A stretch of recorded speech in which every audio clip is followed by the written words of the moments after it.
We're in the paddock here at Rowren. As you can see, we've got the junior BSB team awning set up. We've got the Quattroplant awning on the end, the Bill Bay Suzuki, we've got Team WD-40 here, the Anvil Hire Tag Racing awning, big yellow awning, and then we've got Tyco BMW, Moto Rapido, and then on the end we've got the ePayMe Yamaha awning. So all of these are basically the junior versions of the BSB teams. Let's just wander into this one, see Harrison Desoy here, see if we can catch up with Harrison, have a few words. Hi Harrison, how you doing? How's it been going for you so far since you joined the team? It's gone well. I've got like up there with the top boys, and yeah. And what about Rowra this weekend? One of your favourite tracks? Yeah, I like this track. It's nice and smooth. And okay, lovely. Let's move on. Who else have we got? We've got Sean Abel here, I think. Sean, how you doing? I'm good, thanks. I'm trying to do well in this race, and hopefully I'll get a good position. What's it meant to you, getting your position in the ePayMe team? Because it's a great honour, I know, and I know it's something you feel quite pleased about, but how's it been going since you joined the team? It's been going well, thanks, and hopefully I can carry on in this team. And what about Jay? Your brother's not around, your dad's behind you, just tending to his bike, I think. Let's have a quick word with Dad. What's it meant to you joining being part of the BSB junior team? It's given great exposure to the kids. It's one of the things that's going to make this series much more interesting for the TV viewers and for the sponsors as well. It's Jay now, by the way, so you can have a chat to him. Yeah, so it's obviously highlighted everything much more so, and put it into the press a bit more. So hopefully the kids get a bit more exposure. That's the main thing, really. Yeah, it is. That's for sure. And Jay joins me as well. Jay in MiniGP70 this year. Yeah, this has been a good year so far. But at the first round I had a breakdown on my bike and I didn't do the first race, so I got to catch up on points. If you do break down, you don't score any points, so that's really difficult for you. What about Rowra this weekend? The conditions at the moment are tricky, but I think by the time race 3 comes along, which is the one we're filming, should be dry conditions. What do you prefer, the dry conditions or the tricky conditions? I like the wet conditions because I qualified second and I was fastest in warm-up. Okay, so you're hoping that the rain hangs around then for the rest of the day. Well, we'll see. Good luck today. Thank you. Race 3 in the MiniGP70 category, which has been dominated this weekend by Joshua Watley. Watley, who missed round 2 in Red Lodge, but has won each of the 2 races so far this weekend and won each of the 3 races at round 1 in Clandow. He's still got work to do to make up lost ground on Harvey Claridge, who was unbeaten at round 2 in Red Lodge and starts on pole position here. Runner-up in each of the 2 races so far. Jay Abel lines up alongside him. Brodie Crockford, who was a flying starter and podium finisher in race 2. He's currently 3rd in the championship, lines up 3rd on the grid alongside Jeremy Knight, who has had a podium finish in race 1 and 4th position last time out. The revs pick up, Crockford's again got a flyer, and Brodie Crockford making a fast start up to 2nd position. Again, it looked as though almost Brodie Crockford getting away a little bit too well. He's up to 2nd position though, and he will be more than happy to take advantage of that, barring any penalties being applied after the race, of course, if it does turn out that he has judged to have gained from a full start. He's being relegated back to 3rd position anyway here, as Joshua Watley comes through. Watley's been excellent value so far this weekend, as I said. He didn't qualify well, he started 6th on the grid, but he has been undoubtedly the fastest rider on the circuit so far this weekend. This is the best break that Harvey Claridge has made. He has really struggled for pace through this weekend since qualifying, where actually he was half a second quicker than anyone else. He's going to lose the lead here. Joshua Watley comes through down the inside into Paddock Bend. Claridge tries to repay the compliment. Crockford is in 3rd place.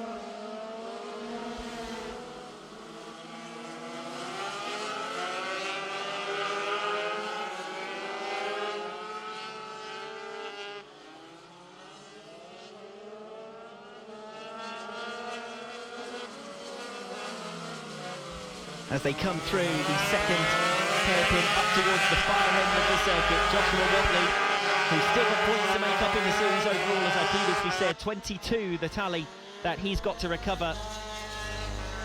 Brodie Crockford, I'm hearing from race control, may be penalised after the race, so that's an incident that will be looked into after the race. Don't want to prejudge official confirmation on that, but Brodie Crockford is now down to 4th position in a train of riders that's being led by Harvey Claridge.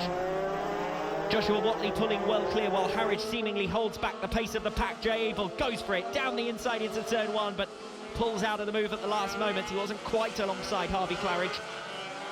You would expect it's only a matter of time before he does find his way through, though. Claridge has dropped back in each of his appearances so far this weekend, and it's the same again here as Jay Abel goes after him. Abel with 2 second-place finishes so far on each occasion behind Joshua Whatley. Abel really stepping it up after a non-scoring first race at round number 1. He's had to work his way through the pack to move into championship contention. He's already 4th in the series standings overall, up from 6th position coming into this weekend. He's now up to 2nd in the race as well, ahead of Harvey Claridge, who drops to 3rd. Brodie Crockford is next in line to try and pass Claridge, who, as I said, has gone backwards in each of his rides this weekend. He's still in line for a podium position as it stands. The championship leader, who has been struggling for pace here in Cumbria, and drops right back there going down the straight. So I'm not sure what happened, whether that was a mechanical, but Harvey Claridge dropping 2 places. Through goes Brodie Crockford. Only too grateful for that. As they continue around, an error with the timing screen. Brodie Crockford has suddenly jumped to 5 hours on that, so he is still in and amongst the action, despite appearing down in 10th place on the classification. Joshua Whatley then leading the way ahead of Jay Abel. Brodie Crockford is now up to 3rd. 4th position is well, Harvey Claridge has now dropped to 5th place, so Jeremy Knight is also moving through, and now it's Oscar Pinson challenging on the inside, and there's contact between Oscar Pinson and Louis Rendell, and Pinson was trying to recover his position after Rendell had found a way through, and the orange liveried Oscar Pinson now under pressure in turn from Callum Beach, who's trying to recover, and it's all going off in the mid-pack once again. Joshua Whatley is away and gone out in front. A new personal best from Jay Abel in 2nd place, but he still can't gain anything in on Joshua Whatley, and Abel 3 seconds in arrears, as I said, of the race leader. Jeremy Knight in 3rd, getting the better of Harvey Claridge on that previous lap. Claridge seemingly dropping back once again. Brodie Crockford is in there and in the mix, but once any penalty is applied, that may drop him back. For the moment, it's 3rd position on track. 4th position on track is with Jeremy Knight. 5th place, Harvey Claridge. 6th is still with Louis Rendell. Oscar Pinson had a go at trying to recover that place. Close still for 6th, 7th and 8th places as they come around Paddock Bend. And will any of this trio be able to gain on Harvey Claridge?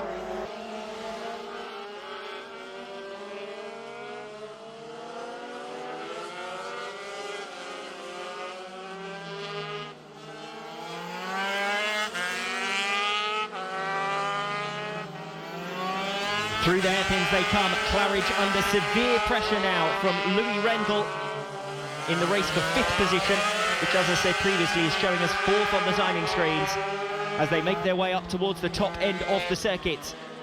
Meanwhile, the race leaders are coming through. Joshua Whatley leading into Paddock Bend. Still 2nd with Jay Abel. Brodie Crockford up in 3rd. There's a gap behind Jeremy Knight in 4th position. Harvey Claridge holding back the traffic once again. He sits in P5. That's where the race is. Claridge in 5th. 6th with Rendell. 7th is with Pinson, and 8th with Callum Beach. Around the outside now. Claridge about to lose a position. He moves to defend. Louis Rendell trying to find a way through. He's blocked out. Harvey Claridge in 5th. Louis Rendell 6th. Oscar Pinson in 7th. If any one of them steps away, they will be overhauled by Callum Beach. It's a group of 4 riders. Pinson losing a little down the straight and heading in towards Iredales. And they'll then head back up towards the far end of the circuit. Claridge looking to have been overhauled there as Louis Rendell comes through. And now behind the pair of them, Oscar Pinson will try to capitalise as well, and Callum Beach is right with them.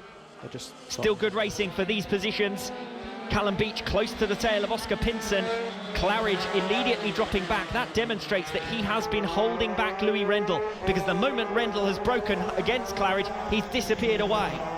Callum Beach passing Oscar Pinson down the inside into Paddock Bend.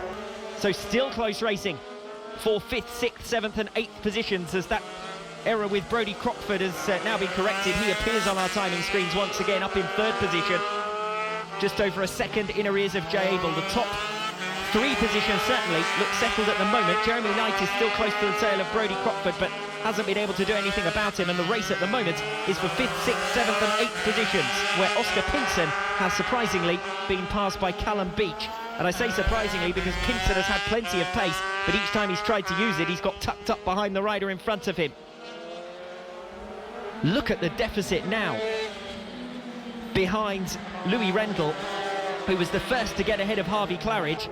The next one to pass him is Callum Beach, and now Oscar Pinson is on the tail of Harvey Claridge again, but this time down in 7th and 8th position. So Beach is up ahead of this group now.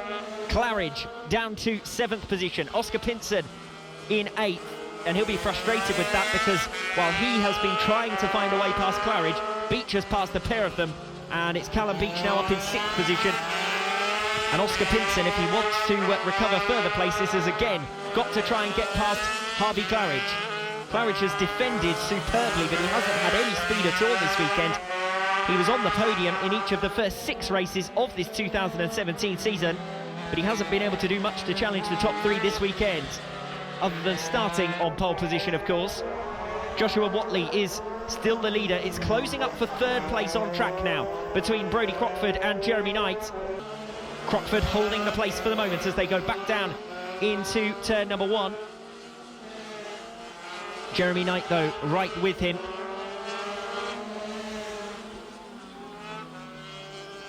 As again, the timing system doesn't really seem to like Brodie Crockford, who's now jumped into 5th place on those timing screens. It's Joshua Watley out in front, Jay Abel in 2nd, Crockford and Knight closely packed together in 3rd and 4th positions as they go around the top end of the circuit. 5th place is with Louis Rendell. Since he broke clear of Harvey Claridge, he's been isolated in that 5th position. Callum Beach in 6th, with Oscar Pinson still trying to get the better of Harvey Claridge around the top end of the circuit. Pinson on the tail of Claridge as they come through the chicane. Pinson running wider in the first part of the chicane. That gives him the inside, but he backs out of it. And Claridge again has the momentum, and you can see Pinson trying to urge the machine forward once he'd stopped it almost dead.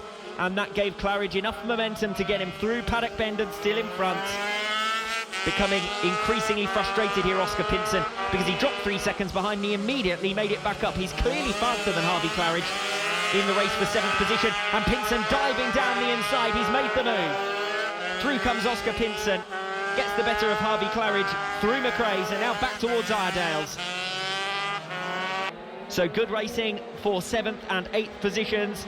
And now that Oscar Pinson has been released, you expect him to disappear away. Claridge hasn't had the pace here.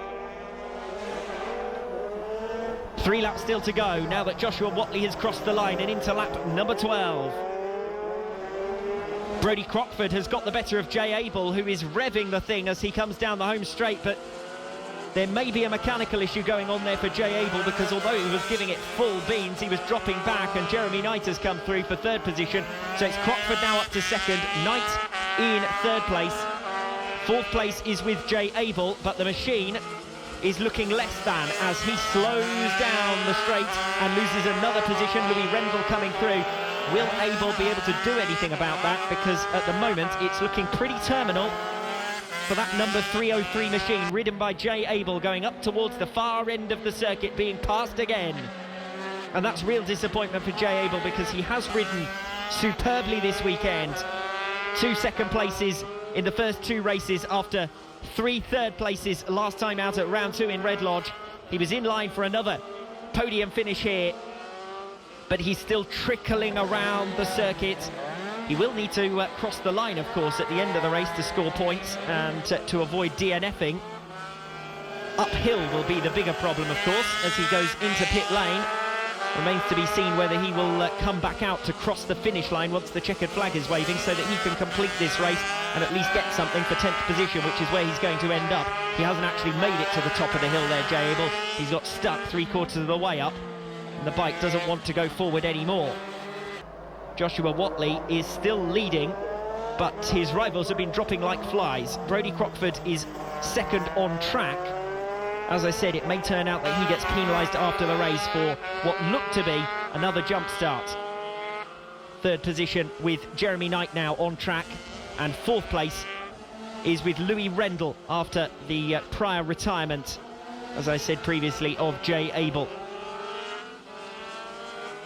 Well, Oscar Pinson isolated now in 6th position. He's trying his darndest to close on Callum Beach, but they've been lapping at more or less similar pace, and Pinson just missed out through traffic earlier on. Harvey Claridge flashing past us now, and now that the others have been released, they're running 1.5 seconds a lap faster, and the race may well turn out to be over 7th in this closing stage, because Harvey Claridge is 1.8 seconds up on Luke Coggins and was that margin slower than him on the previous lap.